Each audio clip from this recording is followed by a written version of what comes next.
Only time will tell, but perhaps the greatest influence on life in the 21st century may be the internet.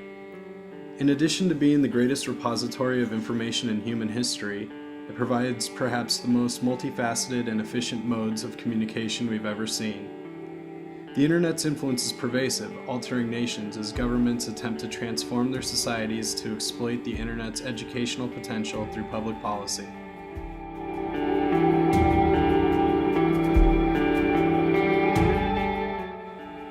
While admiring the internet as a great piece of technology, researcher Donald Leu prefers to look at the internet as not just a technology, but as a context in which to read, write, and communicate, a context for literacy.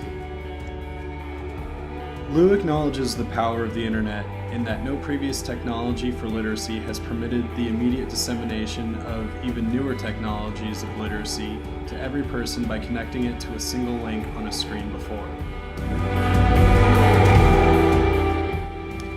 As of 2008, more than 1.5 billion people use the internet, and more are coming on every day. In the United States, students aged 8 to 18 report spending more time reading online per day than reading offline. Of the adolescent students with internet at home, over 70% reported using the internet as their primary source of information on their most recent school task, as opposed to the 24% who reported using the library. So why aren't we teaching them how to read effectively using the technology that defines their generation? Leu points out that American educators and policymakers are stuck in a way of thinking that does not allow them to see online literacy beyond the scope of traditional literacy. He argues that rather than imposing theoretical perspectives grounded in other contexts, the internet needs to be respected as a unique context for literacy and used to build its own theoretical foundation. Leu refers to literacy specific to the online environment as new literacies. While there is not a consensus decision about the definition for new literacies, there are 4 elements that researchers in this area agree upon. 1. They are skills, strategies, dispositions, and social practices required by new technologies for information and communication.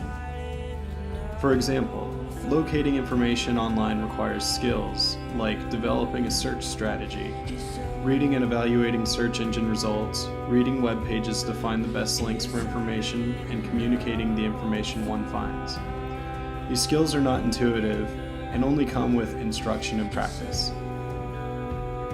2. They are central to full participation in a global community. From the days when the printing press made the Bible accessible to the masses so they could come up with their own interpretations of it, to reading up on candidates in an upcoming election online, literacy for community participation has always been linked to technology. 3. They regularly change as their defining technologies change. If we look at how we communicate, we have seen the demise of the landline and snail mail, and wonder where we would be without email, instant messenger, blogs, wikis, message boards, etc.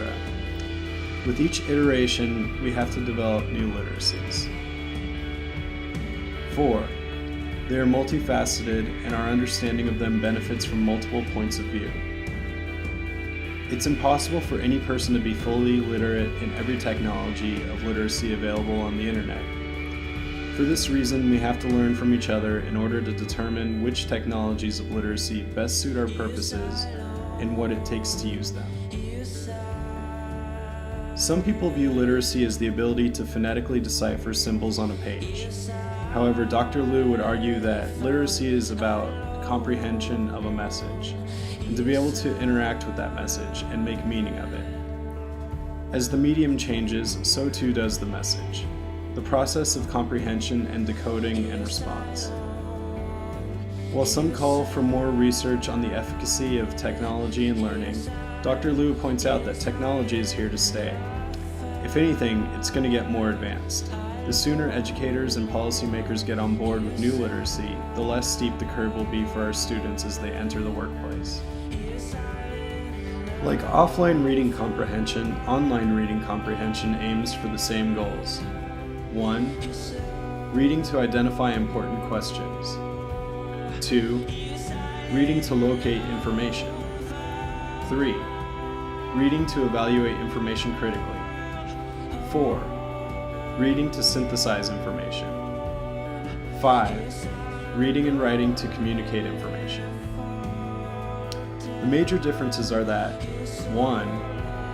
Online reading is usually prompted by a question that must be solved, while offline reading might consist of informational documents as well as works of fiction, poetry, and creative nonfiction for the purposes of reading comprehension. The majority of material accessed on the internet is of an informational nature, with the purpose of filling an information need. This makes the need to understand online effective search strategy important for all internet users.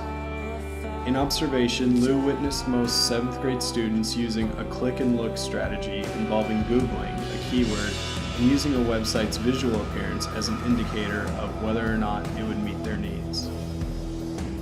2. Evaluation of sources is more difficult.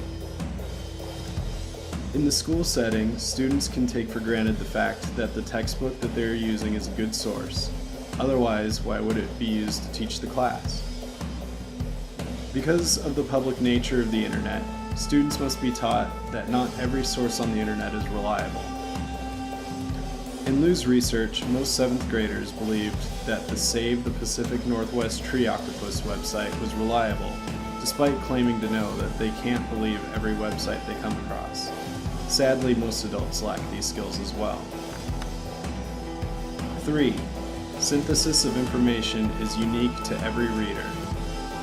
An online reader actively constructs their texts as they make choices about what links to follow, whom to communicate with, and whose messages to choose to read as they seek answers.